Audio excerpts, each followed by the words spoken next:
अस्सलाम वालेकुम एवरीवन। उम्मीद करती हूँ सब खैरियत से होंगे। मुझे काफ़ी लोग पूछ रहे थे कि 151 पीएम में लॉन्ग कोर्स के कैसे अप्लाई करना है, जो रिसेंटली अभी आर्मी में वैकेंसीज ओपन हुई हैं। तो आज हम उसी पे डिस्कस करेंगे। सबसे पहले आपने इस तरह से गूगल पे जाना है, गूगल पे या फिर क्रोम पे, जो भी आप यूज़ करते हैं, ठीक है। वहाँ पर आपने लिखना है ज्वाइन पाक आर्मी,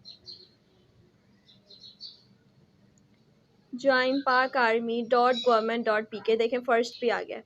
इस तरह से आपके पास ये आर्मी की वेबसाइट ओपन हो जाएगी। इसमें ये सेकंड वाले पे 151 पीएम में लॉन्ग कोर्स आपको लिखा हुआ नज़र आ रहा है। इस पर आपने क्लिक करना है और यहाँ पे आ जाएंगे आपके पास for course detail, for registration, click for exam slip, click here. तो सबसे पहले हम कोर्स डिटेल पे जाते हैं और यहाँ पर आपके पास जो शेड्यूल आ जाएगा सिलेक्शन का वो हो जाएगा, ठीक है जी। सबसे पहले है रजिस्ट्रेशन, जो कि 3 अक्टूबर 2022 से लेकर 6 नवंबर 2022 तक जाएगी। मतलब कि लास्ट डेट जो है वो 6 नवंबर है। फिर जो टेस्ट है, जिसको इनिशियल टेस्ट कहते हैं, वो 11 नवंबर से स्टार्ट होकर 11 जनवरी 2023 तक जाएंगे। फिर कोर्स जो हमारा मतलब कि इसकी जो एलिजिबिलिटी क्राइटेरिया है, उसमें क्या क्या आपको चाहिए वो सब कुछ यहाँ पर लिखा हुआ है। जेंडर मेल होना चाहिए, मतलब ये फीमेल्स के लिए नहीं है। बहुत सी फीमेल्स मुझसे ये पूछ रही होती हैं कि हम अप्लाई कर सकते हैं। नहीं, फीमेल्स अप्लाई नहीं कर सकती, सिर्फ मेल के लिए ही है ये। मैरिटल स्टेटस आप अनमैरिड होने चाहिए, ठीक है।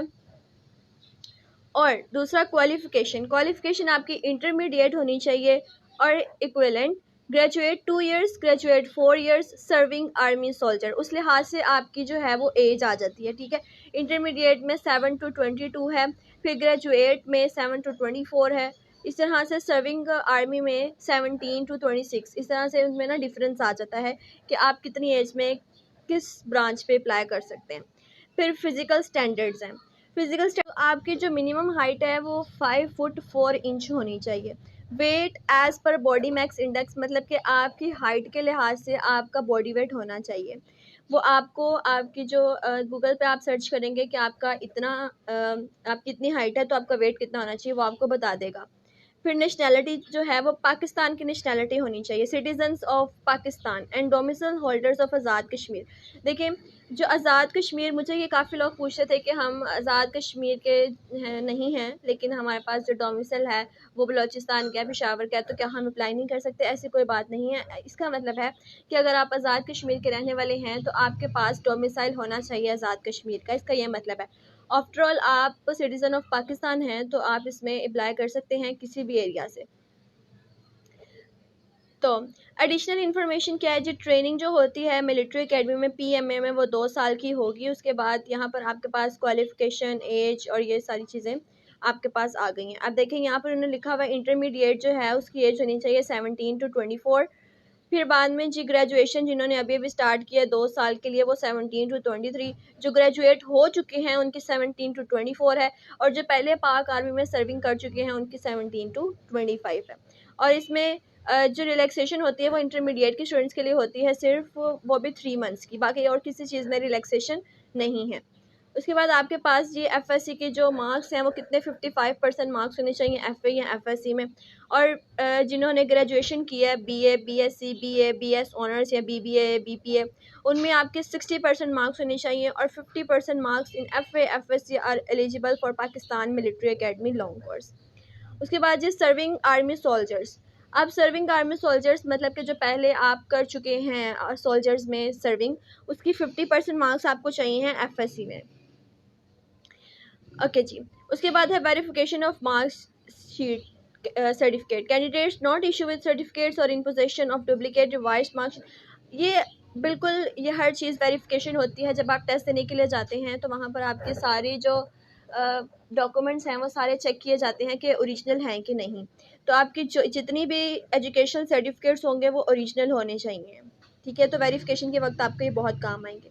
एओ लेवल्स में 55% आपके नंबर होने चाहिए। उसके बाद है इन एलिजिबिलिटी कंडीशंस, वो यही कि आपकी हाइट अगर पूरी नहीं है, तो अगर आपके मार्क्स इतने नहीं हैं, और अगर आप 2 दफ़ा ISSB में रिजेक्ट हो चुके हैं, और इसके अलावा आप 4 महीने मतलब 120 डेज़ में आपने ISSB कंप्लीट किया और उसके बाद आप दोबारा आ गए हैं, तो वो भी नहीं आपको जाने देंगे।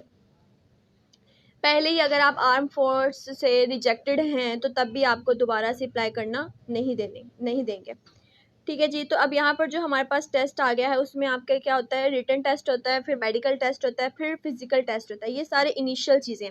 उसके बाद फिर इंटरव्यू होता है, फिर आपके पास ISSB का टेस्ट आ जाता है। ISSB में आपका फिर से रिटन टेस्ट होगा, फिजिकल टेस्ट होगा। फिजिकल टेस्ट में ये सारी चीज़ें लिखी हुई हैं कि इतनी देर आपने रन करना है, पुशअप्स हैं और फिर क्रंचेस हैं एंड डिच क्रॉसिंग।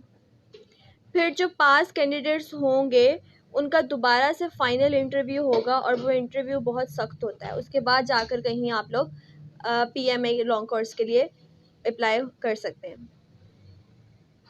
अब जो इसमें डॉक्यूमेंट्स कौन कौन से चाहिए होते हैं, आपके पास ओरिजिनल सारे सर्टिफिकेट्स होने चाहिए। आपकी जो एजुकेशनल सर्टिफिकेट्स हैं वो सारे ओरिजिनल होने चाहिए। आपका जो नेशनल आइडेंटिटी कार्ड है वो ओरिजिनल होना चाहिए। 18 ईयर्स अबव और computerise form of way form along with guardian computerise. आपके मामा बाबा का शनाख्ती कार्ड गार्डियन या मामा का भी हो सकता है या बाबा का भी हो सकता है। और आपका CNIC जो है या बे फॉर्म जो है वो कंपलसरी है। उसके बाद 1 set of attested photocopies of above mention documents, और इन सब की एक फोटोकॉपीज चाहिए हैं। 3 passport size coloured photos daily attested होनी चाहिए, मतलब कि किसी भी गवर्नमेंट के किसी भी बंदे से आपने उसके ऊपर साइन कराने हैं या उसके ऊपर उसकी स्टैंप होनी लाजमी है, तभी वो एक्सेप्ट करते हैं। ठीक है जी। और बाकी सारी जो हैं वो फ़ोटोकॉपी, जो ओरिजिनल सर्टिफिकेट्स हैं वो लाजमी होने चाहिए, उसके अलावा फ़ोटोकॉपीज एक्सेप्ट नहीं की जाती हैं। ठीक है जी।